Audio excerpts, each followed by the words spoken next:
पहला क्या है, देवास। क्या है साथियों, सुनिएगा। चल,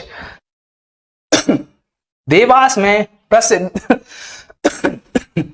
सिद्धेश्वर मंदिर कहां स्थित है? तो साथियों बताइएगा इसका आंसर। ये पूछा गया था 12 दिसंबर 2017 को ये प्रश्न पूछा गया है। देखो जो सिद्धेश्वर है इसको हम सिद्धेश्वर नाथ मंदिर भी कहते हैं। क्या कहते हैं साथियों? इसका आंसर है नेमावर। क्या है साथियों, याद रखना, क्या है इसका आंसर? नेमावर है। क्या है? नेमावर है, याद रखना। ये जो सिद्धेश्वर मंदिर है, क्या है? सिद्धेश्वर मंदिर है, या इसको हम बोलते हैं सिद्धनाथ का मंदिर बोलते हैं। क्या बोलते हैं? सिद्धनाथ का मंदिर बोलते हैं। ये नेमावर शहर कौन से? नेमावर शहर में, जो कि भगवान शिव का एक प्राचीन मंदिर है। यहां से दो बात तुम्हें क्लियर हो रही होगी। क्या बात क्लियर हो रही है? इसको हमने क्या बोला है? हमने बोला है सिद्धेश्वर बोला है, और सिद्धनाथ का मंदिर भी बोला है। क्या बोला है? सिद्धनाथ का क्या बोला है? मंदिर भी हमने बोला है। अब जो सिद्धनाथ का मंदिर है किसके लिए समर्पित है? भगवान शिव के लिए समर्पित है। किसके लिए समर्पित है? भगवान शिव के लिए समर्पित है। अब जो नेमावर है, तो मुझे कमेंट करके बताइए जो नेमावर कहां आता है? नेमावर है वह किस जिले में आता है? सभी बच्चे कमेंट करिए, फिर हम आगे बढ़ाएंगे। तो मुझे बताएं देवास में। आप सुनना, देवास की हम कुछ बात कर लेते हैं। तो नेमावर कहां आता है साथियों? देवास में आता है। कहां आता है? देवास में आता है। तो देवास में बहुत सारी चीजें, जैसे आपने सुना होगा खिवनी। क्या है? खिवनी अभ्यारण्य भी कहां पे है साथियों? याद रखना, खिवनी अभ्यारण्य भी कहां पे है? अभ्यारण्य भी कहां है आपका? देवास में। कहां पे है? देवास में। याद रखना है। क्या है? याद रखना, खिवनी अभ्यारण्य भी कहां है साथियों? देवास में है। और जो देवास है, देवास में चामुंडा माता, क्या है? चामुंडा माता का क्या है? मंदिर है। याद रखना, क्या है? चामुंडा माता का मंदिर है। याद रखना। तुलजा भवानी, कौन सी भवानी? तुलजा भवानी का भी है। तुलजा भवानी का भी क्या है साथियों? याद रखना, मंदिर है। क्या है? तुलजा भवानी का भी साथियों क्या है? मंदिर है। याद रखना, जो तुलजा भवानी है इसको बड़ी माता कहते हैं। क्या कहते हैं साथियों? याद रखना, बड़ी माता कहते हैं। और ये याद रखना, जो चामुंडा है इसको बोलते हैं इन्हें बोलते हैं छोटी माता। क्या बोलते हैं? छोटी माता बोलते हैं। याद रखना, जो आपका चामुंडा माता का मंदिर है, क्या है? चामुंडा माता का मंदिर है साथियों। याद रखना, जो चामुंडा माता का मंदिर है, क्या है? चामुंडा जो माता का मंदिर है, क्या है? चामुंडा माता का मंदिर है। यहाँ नवरात्रि के समय, कौन से? नवरात्रि के समय क्या लगता है? मेला लगता है। क्या लगता है साथियों? याद रखना, मेला लगता है। ठीक है, यहाँ पे बैंक नोट प्रेस भी है। क्या है? बैंक नोट, क्या है? बैंक नोट प्रेस भी है साथियों। याद रखना, क्या है? बैंक नोट प्रेस भी कहां पे है? देवास में है। याद रखना, क्या है? देवास में है। और याद रखना, जो देवास है, क्या है? देवास है। तो देवास में मध्य प्रदेश की सबसे पहले क्या है? सोयाबीन की, क्या है? सोयाबीन की क्या हुई थी साथियों? खेती हुई थी। याद रखना, क्या हुई थी? खेती हुई थी। और याद रखना, जो देवास है, क्या है? देवास है। देवास में काली नदी, हाँ, तो देवास है। क्या है? देवास में। याद रखना, क्या याद रखना है आपको? देवास है। देवास में क्या है? मध्य प्रदेश में सबसे पहले क्या करी गई? सोयाबीन की खेती करी गई। किसकी खेती करी गई? सोयाबीन की खेती करी गई। बैंक नोट प्रेस भी कहां पे है? देवास में। याद रखना, मां चामुंडा माता मंदिर भी कहां पे है आपका? यहाँ पे नवरात्रि का क्या लगता है? मेला लगता है। क्लियर है, आगे बढ़ते हैं। अब सुनना, खिवनी अभ्यारण्य भी कहा हो गया अपना? देवास में हो गया। क्या याद रखना? चामुंडा माता भी कहां हो गई आपकी? देवास में। तुलजा भवानी भी कहां हो गई? ध्यान रखना, देवास में। कहां पे है? देवास में है। याद रखना, सिद्धनाथ का मंदिर हमने क्या बोला है? इसे ही सिद्धेश्वर को क्या बोला? सिद्धनाथ का मंदिर शिव के लिए समर्पित है। हम आगे बढ़ते हैं। जो नेमावर कहां था? देवास में आता है। तो आप साथियों सुनिएगा, इसे भैया आपके परमार राजाओं ने, किसने बनवाया था इस मंदिर को? परमार वंश के राजाओं ने बनवाया था। सिद्धेश्वर मंदिर है, हमने सिद्धनाथ का मंदिर बोला। यदि पेपर में पूछ ले सिद्धेश्वर मंदिर है तो आपको क्या बोलना है? शिव बोलना है। चलो हम आगे बढ़ते हैं। अगला प्रश्न साथियों, चौरागढ़ का प्रसिद्ध मंदिर कहां स्थित है? यह प्रश्न पूछा गया है साथियों 12 दिसंबर 2017 को। चलिए, चौरागढ़ का प्रसिद्ध मंदिर कहां स्थित है? याद रखना, ये पचमढ़ी। क्या है? पचमढ़ी। तो पचमढ़ी कहां थी साथियों? याद रखना, होशंगाबाद में। कहां थी है? याद रखना, होशंगाबाद में आती है। क्लियर है, किस में आती है? होशंगाबाद में आती है। जो पचमढ़ी है, क्या है? पचमढ़ी है। इसे मध्य प्रदेश की क्या है? मध्य प्रदेश की क्या बोलते हैं? छत बोलते हैं। क्या बोलते हैं? मध्य प्रदेश की छत बोलते हैं। क्यों बोलते हैं? क्योंकि यहाँ पे धूपगढ़ क्या है? धूपगढ़ क्या है? आपकी चोटी है। धूपगढ़ चोटी है, जिसकी क्या है? ऊंचाई कितनी है? 1350 मीटर। कितनी है साथियों? याद रखना, 1350 मीटर है। सबसे ऊंची चोटी होती है धूपगढ़ की। क्या होती है? सबसे ऊंची चोटी है। या ध्यान रखना, मध्य प्रदेश की सबसे ऊंची चोटी कौन सी है? धूपगढ़ की चोटी है, जिसकी ऊंचाई कितनी है? 1350 मीटर है। क्लियर है, मध्य प्रदेश की छत बोला। किसको बोला हमने? पचमढ़ी को बोला। पचमढ़ी कहां आता है? होशंगाबाद में आता है। होशंगाबाद का नाम होशंगाबाद क्यों पड़ा? होशंग शाह के नाम पर। होशंग शाह के नाम पर किसका नाम पड़ा? होशंगाबाद। देखो होशंगाबाद का नाम होशंगाबाद क्यों पड़ा, होशंग शाह के नाम पर पड़ा है। मध्य प्रदेश की छत हमने क्या बोला, पचमढ़ी को बोला है, क्लियर है। धूपगढ़ की क्या है, चोटी है, क्लियर है। कितनी है, 1350 मीटर है। सबसे ऊंची, हाँ सबसे ऊंची चोटी क्या है, सबसे ऊंची चोटी, याद रखना क्या है, सबसे ऊंची चोटी है, सबसे ऊंची है, क्या है, सबसे ऊंची है, ध्यान रखना। सबसे ऊंची चोटी कौन सी, धूपगढ़ की पार्ट चोटी है, ध्यान रखना, 1350 है, क्लियर है, ध्यान रखना। और पचमढ़ी में आपकी रजत जलप्रपात है, कौन से, रजत जलप्रपात है, याद रखना। रजत जलप्रपात हो गया, और क्या हो गया, अप्सरा जलप्रपात हो गया, अप्सरा हो गया, अप्सरा जलप्रपात हो गया, याद रखना। कौन सा है, अप्सरा जलप्रपात हो गया। मैंने क्या बोल दिया, पचमढ़ी है ना, यहाँ पे अप्सरा जलप्रपात है ना, और रजत जलप्रपात कहाँ है, पचमढ़ी में है, क्लियर। हम आगे बढ़ते हैं। आपको क्या याद रखना, जो चौरागढ़ मंदिर है साथियों, याद रखना ये क्या है, भगवान भोलेनाथ के लिए है। यहां से प्रश्न आ सकता है, जो चौरागढ़ का मंदिर है क्या है, ठीक है। तो सुनना मेरी बात, कुछ कुछ बच्चे क्या लिख रहे हैं, सर आप अच्छे पढ़ा रहे हैं, कमेंट अच्छा है, ठीक है भैया, पढ़ने पे ध्यान दे लो जरा। क्या है, चौरागढ़, क्या है, यहां से पूछा जाएगा जो चौरागढ़ का मंदिर है ना, किसके लिए समर्पित है साथी, किसके लिए समर्पित है, भगवान किसके लिए, भोलेनाथ के लिए, महादेव के लिए समर्पित है। चौरागढ़ मंदिर होगा, भोलेनाथ होंगे, होशंगाबाद होगा, महादेव होगा, इतना किसी को क्लियर है, होगा सही, क्लियर है। यहां देखना, जो चौरागढ़ मंदिर है ना, यहाँ पे लोग त्रिशूलों के लिए जाना जाता है, मतलब यहाँ पे त्रिशूल अधिक देखने को मिलते हैं, हजारों त्रिशूलों के लिए जाना जाता है, क्लियर है। और यह मंदिर लगभग 4200 फीट की ऊंचाई पर स्थित है। तो आपको सिंपली क्या याद रखना, इतनी सी बात याद रखना, चौरागढ़ मंदिर है, पचमढ़ी में है, भोलेनाथ के लिए समर्पित है, महादेव के लिए समर्पित है, एक ही बात है, क्लियर है। लगभग 1300 सीढ़ियां चढ़नी पड़ती हैं, कितनी, 1300 सीढ़ी हो गई। भोलेनाथ का मंदिर हो गया, चौरागढ़ हो गया, महादेव मंदिर हो गया, भोलेनाथ बोले, क्लियर है। चलिए आगे हम बढ़ते हैं। अगला प्रश्न ध्यान से सुनना, मंदसौर में मैं कर लेना, डॉक्टर रघुवीर सिंह के निजी संग्रहालय को कहा जाता है। मंदसौर में डॉक्टर रघुवीर सिंह के निजी संग्रहालय को कहा जाता है। प्यारे साथियों आंसर, मंदसौर में डॉक्टर रघुवीर सिंह के निजी संग्रहालय को कहा जाता है। तो सुनना, श्रीनाथ, हाँ श्रीनाथ नागर शोध संस्थान, क्या बोलते हैं, श्रीनाथ नागर शोध संस्थान बोलते हैं। साथियों याद रखना, पहली बात सुनना, एक जो सीता मऊ, क्या है, सीता मऊ करके क्या थी, पहले एक रियासत थी, क्या है, एक जगह थी या रियासत हम बोले, ए भैया रियासत थी, जो कि वर्तमान कहाँ आती है, मंदसौर में आती है। कहाँ आती है, मंदसौर में, कहाँ आती है, मंदसौर में है। तो भैया वहां पे एक डॉक्टर रघुवीर सिंह थे, क्या थे, रघुवीर सिंह थे। उस समय के हम क्या बोल सकते हैं, इनके पिताजी का नाम था राम सिंह था, इनके पिताजी का नाम क्या था, राम सिंह था। वह उनको हम क्या बोल सकते हैं, वहां के क्या बोल सकते हैं, राम सिंह थे। राम सिंह थे मतलब कौन है, डॉक्टर रघुवीर सिंह है, इनके पिताजी कौन थे, राम सिंह थे, क्या थे, राम सिंह थे, क्लियर है। कहाँ के थे, सीतामऊ के थे। सीतामऊ क्या है, एक रियासत थी, कहाँ पे, मंदसौर, वर्तमान मंदसौर में आती थी। अब क्या थे, जो राम सिंह थे ना, ये राजा थे, उनके पुत्र का नाम क्या था, रघुवीर सिंह था, क्लियर है। यहां से दो प्रश्न बन सकते हैं, डॉक्टर रघुवीर सिंह का संबंध किस जिले से है, तो मंदसौर से, याद रखना, कहां से, मंदसौर से। जब उस समय की बात करें तो उसे हम क्या बोलते थे, मंदसौर का एक रियासत होती थी, जिसको हमने क्या बोला, सीतामऊ बोला, ठीक है। याद रखना, ये जो डॉक्टर रघुवीर सिंह किसके पुत्र थे, राम सिंह के पुत्र थे। राम सिंह के पुत्र मतलब राम सिंह के पुत्र हो गए, सीतामऊ हो गया, वर्तमान मंदसौर में आता है। इनके ही नाम से क्या है, एक श्रीनाथ नागर शोध संस्थान है, साथियों याद रखना है, ठीक है। अब इसकी स्थापना कब हुई थी, 14 अगस्त 1974। कब हुई थी, 14 अगस्त 1974 को हुई थी, क्लियर है। इसमें क्या है, इनको देखो, अनुसंधानों अध्ययनों को बढ़ावा देने के लिए, तो कुछ नहीं, इनको सिंपल ही बात है, कुछ नहीं रखना है, इतनी सी बात याद रख लो। बोले क्या है इसका स्थापना वर्ष याद रख लेना, कम से कम बोले 14 अगस्त 1974। कब है, 14 अगस्त 1974।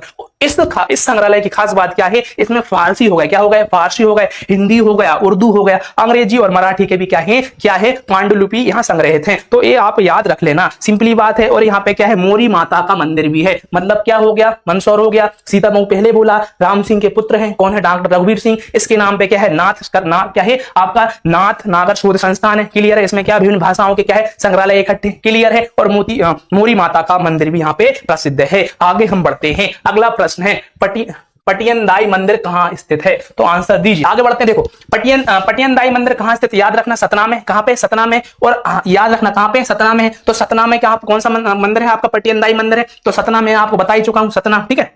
सतना में बहुत सारी चीजें, जैसे वहां पर चित्रकूट की बात करी थी, किसकी बात करी थी, चित्रकूट की बात करी थी। चित्रकूट में अपना पढ़ा था तुलसी शोध संस्थान, कितनी बार बताएं, तुलसी शोध संस्थान पढ़ा था कि नहीं पढ़ा था। तुलसी अकेडमी हमने कहां पढ़ी थी, रिवीजन करा देता हूं भाई, भोपाल में तुलसी अकेडमी कहां पे है, भोपाल में पढ़ी थी, क्लियर है। गधों का मेला भी हमने कहां पढ़ा था, चित्रकूट में पढ़ा था। गधों का मेला भी कहां पढ़ा था, चित्रकूट में पढ़ा था, क्लियर है। आपको चित्रकूट में क्या, हाँ सतना में क्या याद रखना, मंदाकिनी, क्या है, मंदाकिनी नदी है, क्लियर है। एक डाउट मत खाना, मंदाकिनी क्या है आपकी, कहां पे है आपकी आपकी चित्रकूट सतना याद रखना। परंतु एक क्या होती है, एक शिवना नदी है। क्या है? शिवना नदी। हम गलती कर देते हैं, जो शिवना नदी है ना साथियों, ये मंदसौर में, यहाँ पे गलती हो जाती है। कभी कभी क्या करते हैं, जो शिवना नदी है ना, हम किस समझ बैठते हैं, किसको चित्रकूट सतना समझ बैठते हैं। नहीं करना है। शिवना नदी कहाँ प्रभावित होती है? मंदसौर में होती है, याद रखना। मतलब मंदसौर किस नदी किनारे है, ऐसा हम बोल सकते हैं। कौन सी? शिवना नदी हो गई। चित्रकूट हो गया। चित्रकूट कहाँ है? चित्रकूट में तुलसी शोध संस्थान हो गया, ठीक है। तुलसी अकेडमी भोपाल हो गई। गधों का मेला भी कहाँ हो गया? चित्रकूट हो गया। और याद रखना गोला मठ। क्या है? याद रखना गोला मठ कहां, जो गोला मठ का मंदिर है, क्या है? गोला मठ का मंदिर है साथियों, याद रखना। कहां पे है साथियों? याद रखना ये मेहर में। कहां पे है? याद रखना। मतलब कि मैंने क्या बोला है, क्या है आपका जो सतना है, सतना में मेहर है, वहां पे गोला मठ का मंदिर है, ठीक है। याद रखना, क्लियर। चलिए आगे हम बढ़ते हैं। अगला है ख्याल गायन के लिए प्रसिद्ध विख्यात इंदौर घराने की स्थापना किसने की थी? आंसर दीजिए। ध्यान रखना ऐसा है वो, ठीक है। छोटी की मात्रा लगी हुई, देखो सुनना। जो ख्याल गायन के लिए विख्यात इंदौर घराने की स्थापना किसने की थी? याद रखना। आपके किसने की थी? आमिर खान करके थे, याद रखना। एक ख्याल गायक थे, इनने क्या की थी? इंदौर घराने की स्थापना की थी। अगला प्रश्न है साथियों, इसको थोड़ा सुन लीजिए। देखो अब क्या है, जो भारतीय इंदौर घराने की भारतीय शास्त्रीय संगीत के मुख्य घराने में से एक है, जिसकी स्थापना आमिर खान ने की थी। ये बहुत इंपोर्टेंट पूछा गया, ये पूछा जाता है अक्सर, इसको याद रखना। चलिए हम आगे बढ़ते हैं। अगला प्रश्न है, होलकर वंश की खोज किसने की थी? ये शब्द ऐसा ही का ऐसा लिखा था। इस खोज का मतलब कि स्थापना इसे है, क्लियर है। ये भी प्रश्न कब आया था? 12 दिसंबर को आया था। 2017 की बात हम कर रहे हैं। इसको आंसर दीजिए। कि राज में यदि आपसे कोई पूछे, बोले मल्हार राव होलकर है ना, इन्होंने क्या की गई है, इन्हें क्या की है? होलकर वंश, होलकर राजवंश की क्या है? स्थापना की है। ध्यान रखना, ये मूलतः कौन थे साथियों? मराठी थे। क्या थे? मराठा राजवंश से इनका संबंध था। मूलतः कौन थे? मराठा था। याद रखना, क्या थे? मराठा थे मूलतः, याद रखना, क्लियर है। क्या थे? मूलतः मराठा थे। और याद आप ये रखना, इनका नाम होलकर क्यों पड़ा? क्या पड़ा? होलकर क्यों पड़ा है? जो मथुरा, क्या है? मथुरा है। क्या इनके पूर्वजों का संबंध क्या है? मथुरा के, ठीक है। एक जगह का नाम था होल, क्या था? होल। तो होल, मथुरा में एक जगह थी होल, होल के नाम से क्या पड़ गया? होलकर पड़ गया। क्या पड़ गया? होलकर पड़ गया। याद रखना, क्या है? होलकर पड़ गया, याद रखना। मल्हार राव होलकर ने क्या है? होलकर वंश की, क्या है? होलकर वंश की क्या की? स्थापना की। याद रखना, क्या है? स्थापना की है। मैंने क्या बोला? मूलतः कौन थे? मराठा थे, मराठी थे, क्लियर है। मतलब मराठा थे, क्लियर है। मथुरा के होल जगह है, उसके नाम पे इनका नाम क्या हो गया? होलकर वंश हो गया। क्या हो गया? होलकर वंश हो गया। क्या है? और मल्हार राव होलकर ने किसकी स्थापना करी? होलकर वंश की स्थापना करी, क्लियर है। आगे हम बढ़ते हैं। अब मेरी बात से सुनिएगा। जो होलकर राव ने अपनी योग्यता से कृषक मूल से उठे, मतलब क्लियर बात है, एक कृषक मतलब खेती किसानी से भी जुड़े थे, याद रखना, क्लियर है। मल्हार राव होलकर ने किसकी स्थापना करी? होलकर वंश की स्थापना करी। अब सुनना, जो क्या थे? मराठा सेनाओं का नेतृत्व करते थे। मतलब कि जो क्या था, जो मल्हार राव होलकर थे, जो मालवा क्षेत्र था ना, तो मराठा जो सेना थी, वहां सेनापति के रूप में क्या इसका नेतृत्व करते थे साथियों, याद रखिएगा, क्लियर है। चलिए हम आगे बढ़ते हैं। और क्या था इनका एक नाम और एक याद रख सकते, होलकर जो थे ना, पेशवा बाजीराव प्रथम के अधीन सेनापति थे, ये भी याद रख सकते। मतलब कि जो होलकर मल्हार राव होलकर है, क्या थे? ये बाजीराव पेशवा है प्रथम, इनके यहाँ क्या थे? सेनापति थे, क्लियर है। आगे हम बढ़ते हैं। अगला प्रश्न बड़ा सिंपल प्रश्न है। निम्नलिखित में से कौन सा जिला नर्मदापुरम संभाग में नहीं आता? ये 12 दिसंबर को पूछा गया। तो साथियों याद रखना, जो होशंगाबाद है, क्या है? होशंगाबाद है। तो होशंगाबाद क्या है? होशंगाबाद जो आपका, इसको हम क्या बोलते हैं? नर्मदापुरम बोलते हैं। क्या बोलते हैं? नर्मदापुरम बोलते हैं। वर्तमान में से इसमें कितने जिले आते हैं? 3 जिले आते हैं। आपका बैतूल आता है, क्या आता है? बैतूल आता है, होशंगाबाद आता है, क्या आता है? होशंगाबाद आता है, याद रखना। बैतूल आ गया, हरदा आता है, ये 3 जिले आते हैं। तो इसने क्या पूछा है? क्या पूछा है? नहीं है। क्या है? इसमें ध्यान से हमेशा ध्यान रखना, जो नहीं लिखा है ना, वह हमेशा याद रखना। नहीं में गलती होती है, तो इसका आंसर होगा आपका सीहोर। जो सीहोर है ना, वही भोपाल संभाग में आता है। किसमें आता है? भोपाल संभाग में आता है, ध्यान रख। बैतूल, होशंगाबाद, हरदा, क्लियर है। ये कहाँ आते हैं?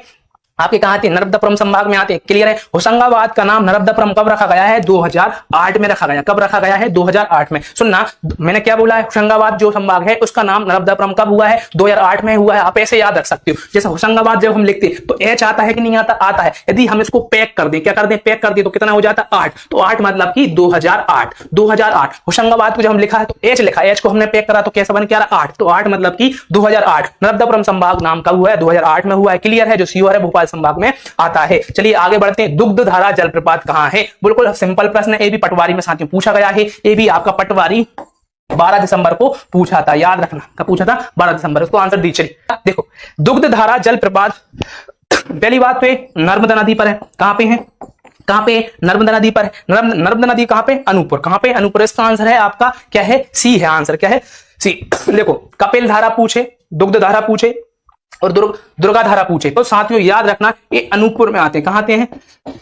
अनूपपुर जिले में आते हैं, क्लियर है, अनूपपुर जिले में है। तो अनूपपुर जिले के पुष्पराजगढ़ तहसील, कौन सी? पुष्पराजगढ़ तहसील है, क्या है? पुष्पराजगढ़ तहसील है, क्लियर है। यहाँ पे अमरकंटक है, क्या है? अमरकंटक है, क्लियर है। यहाँ पे मेकल श्रेणी है, कौन सी है? मेकल श्रेणी है। और क्या है? माँ की बगिया, क्या है? माँ की बगिया है, याद रखना कहाँ है? माँ की बगिया है। और यहाँ से कौन सी नदी निकलती है? नर्मदा नदी का क्या होता है? क्या होता है? क्या होता है? इसका उत्पत्ति स्थान है। मैंने क्या बोला? अनूपपुर है, क्या है? अनूपपुर है। पुष्पराजगढ़ क्या हो गई? तहसील हो गई, क्लियर है। अमरकंटक हो गया, क्या हो गया? अमरकंटक हो गया। श्रेणी कौन सी हो गई? मेकाल श्रेणी होगी। माँ की बगिया हो गई। और नदी कहां सी होगी? नर्मदा नदी का उत्पत्ति स्थान है। यहाँ पे कपिल धारा जलप्रपात है, क्लियर है, याद रखना। दुग्ध धारा जलप्रपात है, याद रखना। दुर्गा धारा जलप्रपात है। ये किस नदी पर है साथियों? नर्मदा नदी पर है। यदि आपसे कभी पूछे, क्या पूछे? यदि धारा शब्द लगा, क्या लगा है? धारा शब्द लगा है, तो हमें कौन सी नदी याद रखना है? नर्मदा नदी याद रखना। क्या मिल जाए? यदि हमें धारा शब्द मिल जाए, क्या मिल जाए? धारा शब्द मिल जाए, तो क्या याद रखोगे? नर्मदा नदी याद रखोगे, क्लियर है, याद रखना है। जो नर्मदा नदी है इसको मेकल सुता भी कहते हैं, क्या कहते हैं? मेकल सुता भी कहते हैं, याद रखना। क्या कहते हैं? मेकल सुता भी कहते हैं। इसको रेवा भी बोलते हैं, क्या बोलते हैं? क्या बोलते हैं? मेकल सुता हो गई, रेवा बोल दिया, क्लियर है। इसको क्या बोलते हैं? आपका नामोदासो भी क्या बोलते हैं? क्या बोलते हैं? नामोदासो भी बोलते हैं, क्या बोलते हैं? नामोदासो बोलते हैं। मैंने क्या बोला? मेकल सुता हो गई, रेवा हो गई, नामोदास हो गई। किसको बोला है? हमने नर्मदा नदी को बोला है। नर्मदा नदी है, क्लियर है, क्लियर है। आगे हम बढ़ते हैं। नामोदासो किसको बोला? नर्मदा नदी को। रेवा किसको बोला? नर्मदा नदी को। मेकल सुता किसको बोला? नर्मदा नदी को। नर्मदा नदी का उत्पत्ति स्थान क्या है? अनूपपुर होगा, पुष्पराजगढ़ तहसील होगी, अमरकंटक होगा, मेकल श्रेणी होगी, माँ की बगिया होगी। चलिए आगे बढ़ते हैं। अगला प्रश्न है, दमोह में कुंडलपुर तीर्थ स्थल किस धर्म से जुड़ा हुआ है? आंसर दीजिए। 12 दिसंबर को पूछा गया प्रश्न है। चलिए तो देखो क्या है, जो दमोह में कुंडलपुर तीर्थ स्थान है, ये बौद्ध धर्म से संबंधित, कौन से है? बौद्ध धर्म से संबंधित है, याद रखना। दमोह में देख सुनना, जो ऋषभदेव है, क्या है? ऋषभदेव की, देखो ऋषभदेव थे, तीर्थंकर थे, क्या थे? तीर्थंकर थे। इनकी जो मूर्ति बनी है, इनकी जो ऊंचाई है आपकी 15 फीट, कितनी है? 15 फीट है। यहाँ पे कुंडलपुर में 63 मंदिर, कितने हैं? जैन मंदिर कितने? मतलब कुंडलपुर में देखो, पहली बात तो कुंडलपुर है, क्या है? कुंडलपुर है, याद रखना। कुंडलपुर किससे संबंधित है? जैन धर्म से संबंधित है, क्लियर है, क्लियर है। अब सुनना क्या बोला है यहाँ पे? 63 मंदिर, कितने हैं? 63 मंदिर है ना, इसको अंडरलाइन करना। कितने मंदिर हैं? 63 मंदिर हैं। इसमें जो 22वां मंदिर है, क्या है? 22वां मंदिर है, इसको भी याद रखना। यहाँ पर भगवान आदिनाथ की क्या है? मूर्ति है। अब जो आदिनाथ की मूर्ति कौन से मंदिर में? कौन से? 22वें मंदिर, एक मिनट चलो। हाँ, जो 22वें नंबर का मंदिर है, यहाँ पे कौन किसकी मूर्ति? आदिनाथ की। इसे बोलते हैं बड़े बाबा का मंदिर बोलते हैं, या इन्हें बड़े बाबा बोलते हैं। क्या बोलते हैं? बड़े बाबा बोल रहे हैं, ठीक है। मेरी बात सुनना, देखो जो आपका है, क्या है? कुंडलपुर है, क्या है? कुंडलपुर है, क्या है? जैन धर्म से संबंधित है। किससे है? जैन धर्म से संबंधित है। यहाँ पे ऋषभदेव की मूर्ति है, क्लियर है। लगभग इनकी जो ऊंचाई है, इसकी ऊंचाई कितनी है? प्रतिमा की लगभग 15 फीट है, क्लियर है। यहाँ पे कितने मंदिर है? 63 मंदिर है। इसमें 22वें मंदिर में किसकी मूर्ति है? भगवान आदिनाथ की मूर्ति है। और आदिनाथ को क्या बोलते हैं? बड़े बाबा का मंदिर बोलते हैं। इतना क्लियर हो तो हाँ या ना बोल दीजिए। चलिए और सुनना, जो क्या है आपका? दमोह है, क्या है? दमोह है। तो दमोह में क्या लगता है? बामोरी का मेला लगता है, याद रखना। कौन सा मेला लगता है? बामोरी का मेला लगता है। बांदकपुर मेला लगता है, क्या लगता है? बांदकपुर मेला लगता है, क्या लगता है? बामोरी का मेला हो गया, बांदकपुर का मेला हो गया, क्लियर। अब इसको ऐसे याद रखना, बांदकपुर को पढ़ो बंदूक, क्या पढ़ो? बंदूक। तो बंदूक कौन चलाएगा? जिसमें दम होगी। बांदकपुर का मेला दमोह में आयोजित होता है। बामोरी का मेला भी कहां होता है? आपका दमोह में। जब क्या होगी? दम होगी, क्या होगी? दम होगी, तो क्या चलेंगे? बंदूक। ऐसा अपन बंदूक चला सकते हैं। तो दमोह में क्या है आपका? बांदकपुर का। तो बंदूक पढ़ो। बंदूक चलाने के लिए क्या चाहिए? दम चाहिए, क्लियर है, याद रखना। बामोरी, तो बम चलाने के लिए बम चलाने के लिए भी क्या चाहिए? दम चाहिए, तो याद रखना। चलिए आगे हम बढ़ते हैं। चलिए अगला प्रश्न है, 2011 की जनगणना के अनुसार मध्य प्रदेश का सबसे अधिक आबादी वाला जिला कौन सा है? आंसर दीजिए। चलिए 2011 की जनगणना के अनुसार सबसे अधिक आबादी वाला जो आपका जिला है वो इंदौर है। कौन सा है? इंदौर है। यहां पे दो बात समझना, देखो यदि आपसे पूछे सर्वाधिक जनसंख्या वाला जिला पूछे तो याद रखना इंदौर। अब इसको ऐसे याद रखना, अब इंदौर है देखो इंदौर है, क्या इंदौर है? इंदौर में सभी लोग आते हैं, आते कि नहीं आते? तो कितनी भीड़ हो जाती है, और बहुत लोग हो जाते हैं, तो इंदौर की भीड़ याद रखना। बोले सर्वाधिक जनसंख्या क्या है आपकी? इंदौर में है, तो इंदौर में लोग ज्यादा आते हैं पढ़ाई करने, तो कितनी भीड़ कर देते हैं, आबादी कितनी बढ़ जाती है। तो सर्वाधिक जनसंख्या वाला जो जिला है आपका इंदौर है, क्लियर है, क्लियर है, याद रखना। चलिए अब यदि न्यूनतम जनसंख्या वाला जिला पूछे तो आपको याद रखना ये 2011 के अकॉर्डिंग, किसके अकॉर्डिंग है? 2011 के अकॉर्डिंग है। जबकि वर्तमान की बात करें, देखो 2011 के अकॉर्डिंग तो भैया आपका कौन सा होगा? हरदा होगा। क्या होगा? 2011 के अकॉर्डिंग। परंतु जब निवाड़ी बना, क्या बना? बना, निवाड़ी डिस्ट्रिक्ट बना है 1 अक्टूबर, क्या बना है 1 अक्टूबर 2018 को जो निवाड़ी डिस्ट्रिक्ट बना है 1 अक्टूबर 2018 को निवाड़ी डिस्ट्रिक्ट बना है, तब से क्या है निवाड़ी डिस्ट्रिक्ट सबसे छोटा जिला है। कौन सा है? सबसे छोटा जिला है। याद रखना मैंने क्या बोला है, सर्वाधिक जनसंख्या बोले तो इंदौर क्लियर है, न्यूनतम जनसंख्या बोले तो हरदा क्लियर है। यदि भैया 2011 के हिसाब से तो हरदा है, परंतु वर्तमान के हिसाब से क्या होगा आपका निवाड़ी होगा। क्या होगा? निवाड़ी होगा। 1 अक्टूबर 2018 को, कब? 1 अक्टूबर 2018 को निवाड़ी अलग हुआ था, तब से निवाड़ी सबसे कम जनसंख्या वाला जिला है। अब आपसे पूछे 10 की वृद्धि दर, यदि 10 की वृद्धि दर पूछे न्यूनतम तो आपको अनूपपुर बताना है, और सबसे अधिक पूछे सर्वाधिक आपसे पूछे सर्वाधिक लिख दे, क्या लिख दे? सर्वाधिक 10 की है, क्या बोले 10 की वृद्धि दर बोले तो हमें इंदौर बोलना, क्या बोलना है? इंदौर। 10 की वृद्धि दर का मतलब क्या होता है? मतलब कि 10 साल में कितनी जनसंख्या बढ़ी, तो मतलब कि जो जनसंख्या वाले जिला इंदौर, न्यूनतम जिला हो गए आपके हरदा। 2011 के अनुसार वर्तमान निवाड़ी है। यदि 10 की वृद्धि दर पूछे तो अनूपपुर याद रखना सबसे कम में, और सर्वाधिक 10 की वृद्धि दर में याद रखना आपके इंदौर याद रखना। क्लियर है? मतलब जो 2011 में जनगणना हुई और 2001 और 2000 में जो जनसंख्या हुई थी, इनके 10 साल में कितना अंतर आया है उसको हमने क्या बोला? 10 की वृद्धि दर बोला है। क्लियर है? क्लियर है? देखो मिक्स मत करो, देखो सिंपल बात है। जनसंख्या 10 की बोले दर सर्वाधिक कहां पे? इंदौर। सबसे कम बोले तो अनूपपुर। 10 की वृद्धि दर क्लियर है, और सर्वाधिक जनसंख्या है आपकी इंदौर, सबसे न्यूनतम जनसंख्या कहां पे? आपकी हरदा। 2011 के अनुसार वर्तमान में कौन है? निवाड़ी है। क्लियर है? चलिए आगे बढ़ते हैं। निवाड़ी वर्तमान में है। आगे महेश्वर खालिस्तान नदी के किनारे स्थित है। याद रखना जो महेश्वर है साथियों, याद रखना ये नर्मदा नदी के किनारे स्थित है। क्या है? नर्मदा नदी के किनारे स्थित है। तो मुझे कमेंट करके जो सबसे पहले बताएगा महेश्वर किस जिले में आता है, उसका आंसर मैं नाम बोलूंगा भैया। चलिए